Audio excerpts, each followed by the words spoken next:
Vishal from the Arqam school, Mitha, Tiwana, Khadija campus.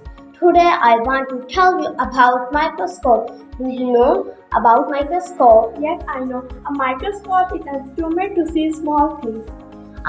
Yes, a microscope is an instrument which is used to see very small things that cannot be seen with naked eye. When we look at something through a microscope, it appears larger. You can see here is a microscope. Now I will tell you about microscope, parts of microscope. A microscope has a base, an orb, a tube, a stage, and two adjustment screws. Two lenses are fit on the end of the tube through which we observe an object is called an eyepiece. It's all from my side. Thanks.